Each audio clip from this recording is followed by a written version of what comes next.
নমস্কার। গল্প অল্প স্বল্পের গল্প পাঠের আড্ডায় আমরা আবার হাজির গল্প নিয়ে। আপনারা সবাই প্রস্তুত তো? তাহলে শুরু করি আজকের গল্প। আজ আপনাদের শোনাবো বামাচরণের গল্প। গ্রামের সহজ সরল ছেলে বামাচরণ, তার ভাগ্য বিপর্যয় এবং তারপর তার জীবনে হঠাৎ চমক, এই গল্পই আজ আপনাদের জন্য এনেছি। শুরু করছি আজকের গল্প বামাচরণের গুপ্তধন প্রাপ্তি। লেখক বিভূতিভূষণ বন্দ্যোপাধ্যায়।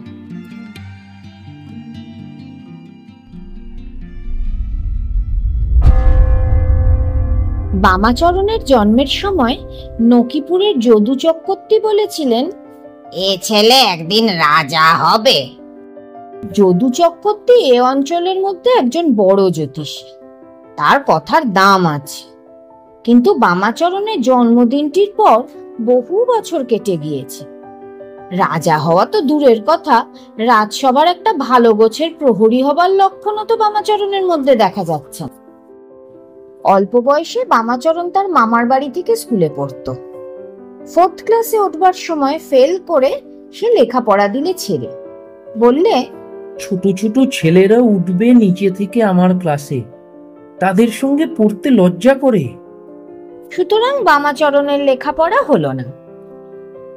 মামারা বললে, লেখাপড়া যদি না করো বাপু, তবে এখানে বসে বসে অন্ন ধ্বংস করে আর কি হবে, বাড়ি চলে যাও। বাড়ি এসে যখন সে বসলো তখন তার বয়স 14-15 বছর। অজ পাড়াগায় বাড়ি, সেখান থেকে চাকরির চেষ্টা করে চলেন। এই সময় তার এক ভগ্নিপতি তাদের বাড়িতে এলেন কিছুদিনের জন্য বেড়াতে। তিনি পশ্চিমে কোথায় রেলে চাকরি করেন। বামাচরণকে উপদেশ দিয়ে গেলেন টেলিগ্রাফি শিখতে, তাহলে রেলে চাকরি হবার সম্ভাবনা আছে। কলকাতা থেকে তিনি বামাচরণকে একটা টেলিকলও আনিয়ে দিয়ে গেলেন আর টেলিগ্রাম শেখার একখানা বই। বামাচরণ সর্বদা গম্ভীর চালে চলত। সমবয়সী ছোট ছোট ছেলেদের সঙ্গে মিশলে তার মান যাবে। আর একটা মজা ছিল তার, সে তাদের নানা রকম বৈষয়িক উপদেশ দিত।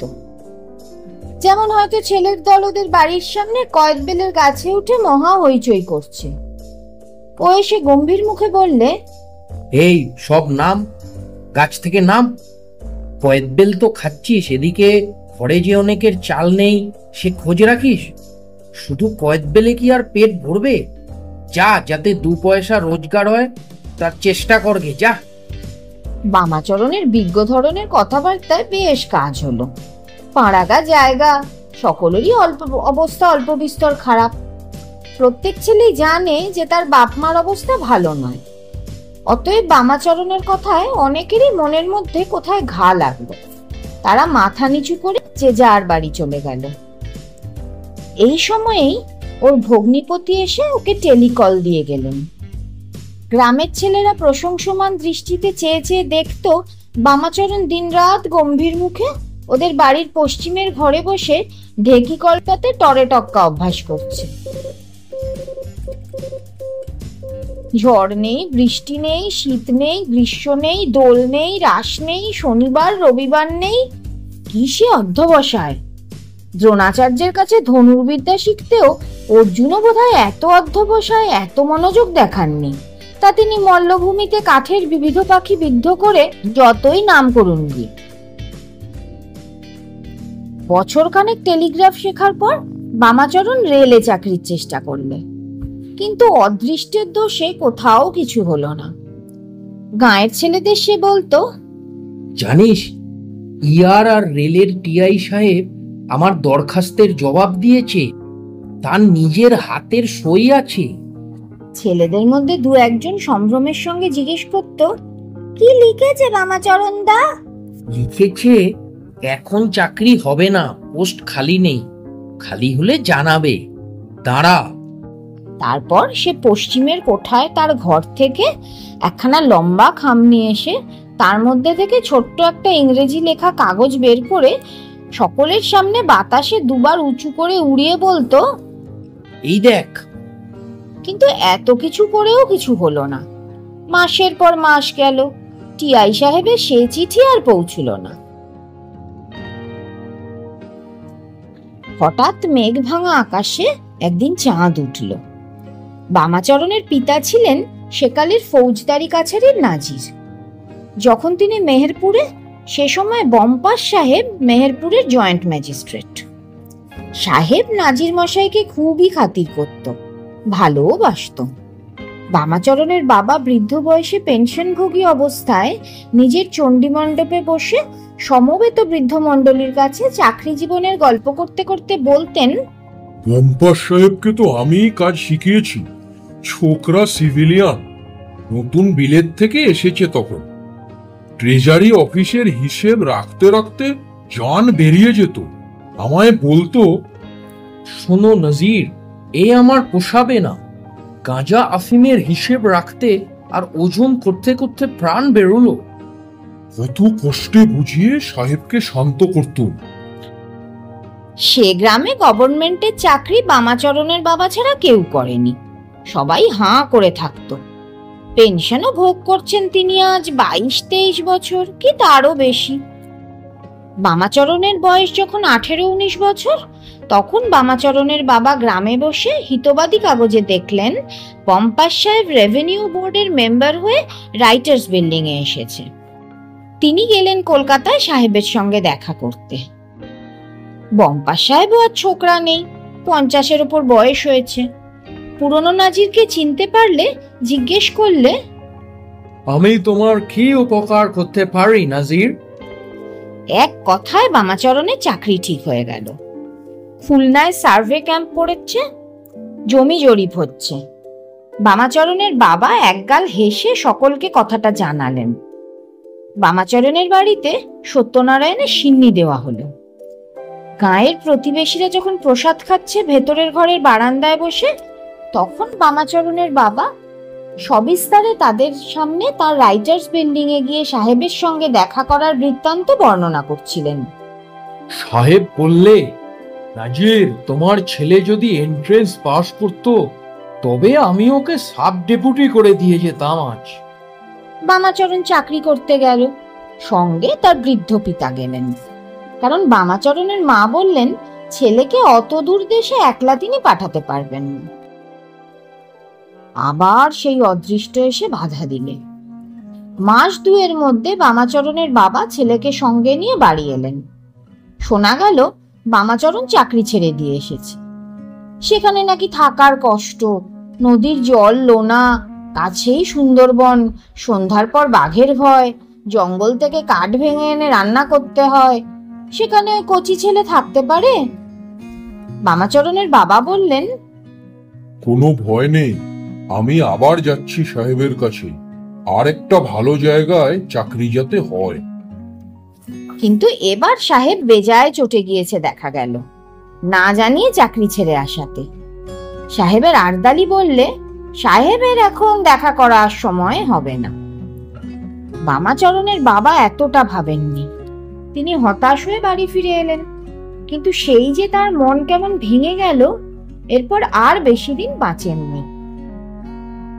ক্রমে দিন চলে গেল, বামাচরণেরও বয়স হয়ে উঠল।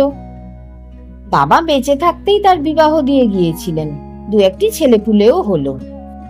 গ্রামের যেসব ছোট ছোট ছেলেদের বামাচরণ গম্ভীর মুখে উপদেশ দিয়ে বেড়াতো, তাদের মধ্যে অনেকে এখন বিদেশে বেরিয়ে ভালো লেখাপড়া শিখেছে, 2-1জন ভালো চাকরিও পেয়েছে। বাপের পেনশনের টাকায় সংসার একরকম চলতো। বাপের মৃত্যুর পর বড় সংসার ঘাড়ে পড়াতে বামাচরণ চোখে অন্ধকার দেখলে। নিজের ছেলে মেয়ে 2-3টি, এক বিধবা ভগ্নী বাড়িতে, তারও 2-3টি ছেলে মেয়ে, বৃদ্ধা মা, অনেকগুলি পুষ্যি খেতে, চলে কি সে এতগুলি প্রাণীর? এইসব কথাই সে ভাবছিল আজ নদীর ধারে বড় ভাঙনের চটকা গাছতলায় মাছ ধরতে বসে। বেলা পড়ে এসেছে, কচুরিপানার দামগুলো পূজার মুখে চলেছে, বোধহয় জোয়ার এলো। সামনের চটকা গাছটায় রোদ রাঙা হয়ে আসছে। রোজ এইখানটিতে বামাচরণ মাছ ধরতে আসে। তাদের গ্রাম থেকে প্রায় 1.5 মাইল দূরে নদীর বড় বাঁকের মুখে জায়গাটা চারদিকে নির্জন। এখন তার মনে হয় খুলনার চাকরিটা ছেড়েও এসেছে আজ 14-15 বছর হবে। হঠাৎ নদীর উঁচু পাড়ের দিকে তার নজর পড়ল। ওটা কি? পাড়টা সেখানে খুব উঁচু ও খাড়া, হাত 30-40 উঁচু। সে যেখানে বসে আছে সেখান থেকে পাড়ের খানিকটা ভেঙে পড়েছে বোধহয় 2-1 দিন হলো। সেই পাড়ের গায়ে একটা বড় কলসি পাড় ভাঙার দরুন বেরিয়ে পড়েছে। অর্ধেকটা দেখা যাচ্ছে, বাকি অর্ধেকটা মাটির মধ্যে পোঁতা।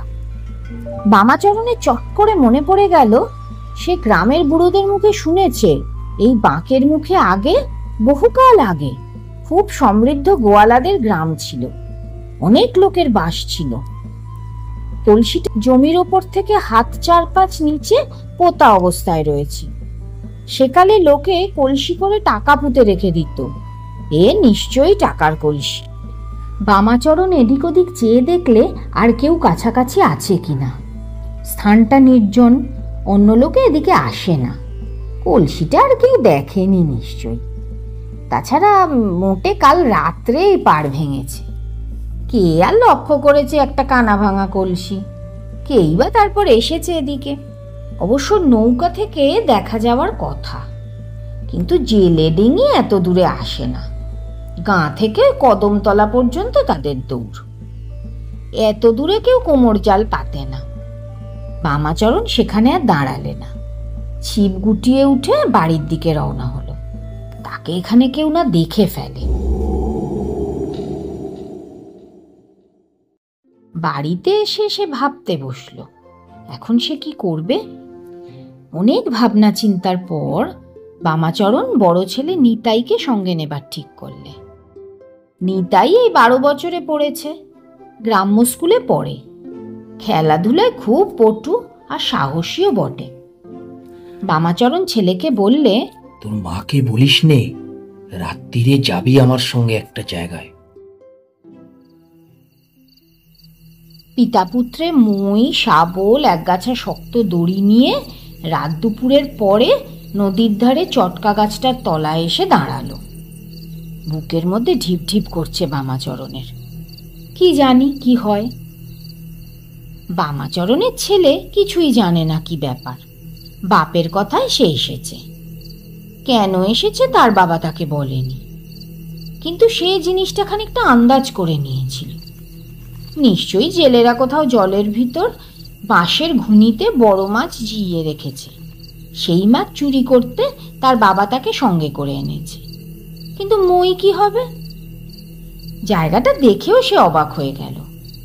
বাবাকে বললে, বাবা, এত দূরে তো জেলেরা কোমর জাল ফেলে না, এ তো চটকাতলার বাঁক।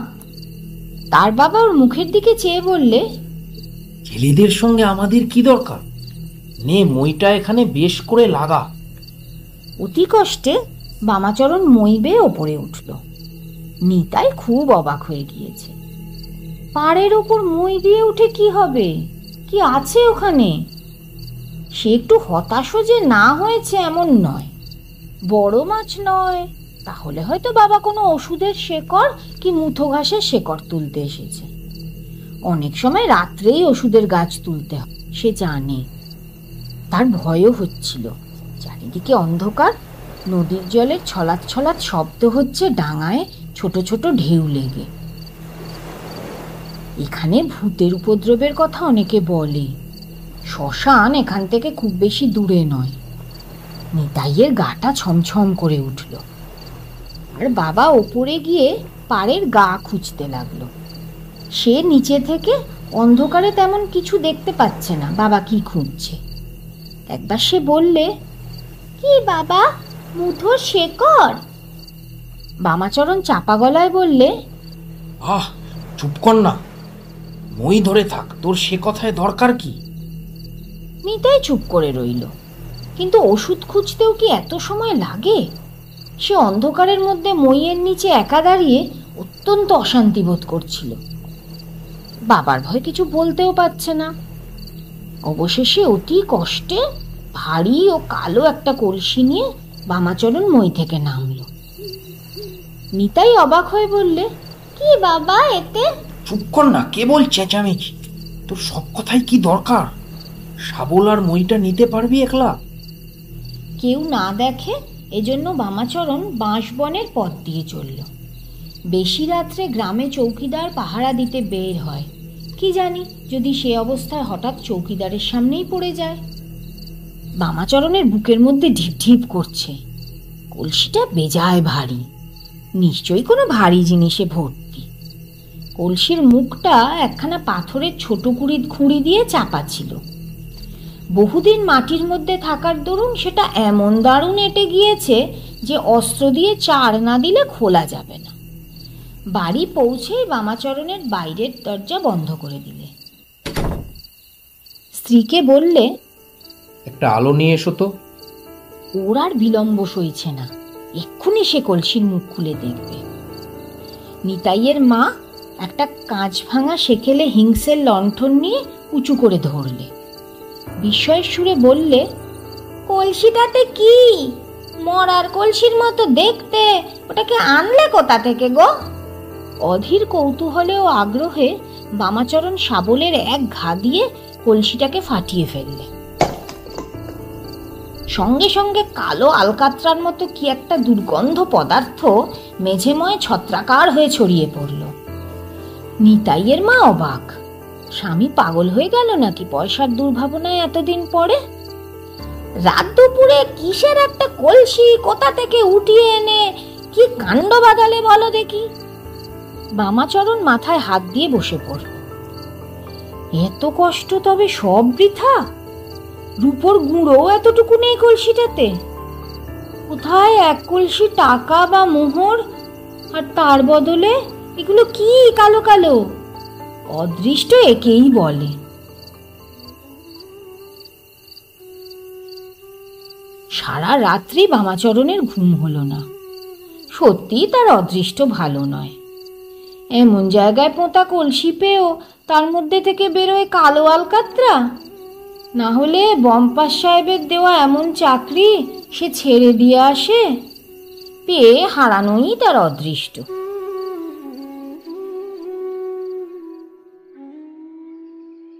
পরদিন সকালে লোকজনকে আলকাত্রার মতো জিনিসটা দেখাতে কেউ কিছু বলতে পারে না। অবশেষে মামুদপুরের বাজারের বুড়ো কবিরাজ মশাই দেখে বললেন, এ পুরনো ঘি, বহুকালের পুরনো ঘি।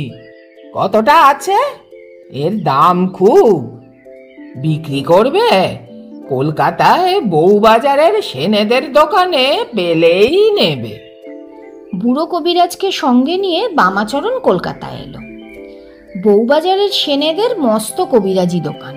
সারা ভারতবর্ষ কেন, পৃথিবীর সঙ্গে তাদের কারবার। ঘি দেখে তারা বললে, হ্যাঁ, জিনিসটা খুবই ভালো, অন্তত 200 বছরের পুরনো। তোমাদের ঘরে ছিল? বামাচরণ সংক্ষেপে কলসি প্রাপ্তির বর্ণনা করল। তারপর দরদস্তুর চলল। ওরা 7 টাকার বেশি দর দিতে রাজি নয়। তারপর উঠল 10 টাকায়, তার বেশি কিছুতেই নয়। বুড়ো কবিরাজকে সঙ্গে না আনলে কিন্তু বামাচরণ 2 টাকা সেরেই জিনিসটা দিয়ে ফেলত। একজন হিন্দুস্তানি ভদ্রলোক অনেকক্ষণ ধরে ওদের কথাবার্তা শুনছিলেন। তিনি উঠে এসে বুড়ো কবিরাজকে বাইরে নিয়ে গিয়ে বললেন, আমি খয়রাগড়ের রাজার ম্যানেজার। আমি আপনাদের কথাবার্তা এতক্ষণ শুনছিলাম। রাজার মায়ের বয়স হয়েছে, হাঁপকাশের অসুখ। এই পুরনো ঘি কিনতেই আমি এদের দোকানে এসেছিলাম। এত বছরের পুরনো ঘি কলকাতার কোনো দোকানে নাই। আমি আপনাদের জিনিস নেব। 100 টাকা করে সেরের দাম দেব আমি। ওজন করুন মাল। এ কলসিতে মোট 1250 ঘি ছিল, কিন্তু আদত কলসিটাতে বোধহয় আরো বেশিই ছিল, কিন্তু সেটা ভেঙে নষ্ট হয়ে যায়। বাকিটা ওরা নতুন কলসিতে পুড়ে এনেছিল। ঘি বিক্রি করে মোট পাওয়া গেল 1250 টাকা। যদু চক্রবর্তী জ্যোতিষী ছিল বড়, সে মিথ্যে বলেনি। এখন তো বামাচরণের অনন্তকাল পড়ে রয়েছে। রাজা হওয়া আশ্চর্যটা কি?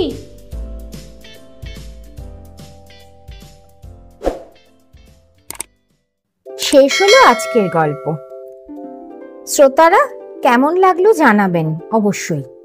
ভালো লাগলে একটি লাইক দেবেন আর শেয়ার করে বন্ধু বা পরিচিতদের শোনার সুযোগ করে দেবেন।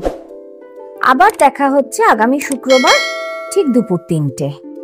নমস্কার।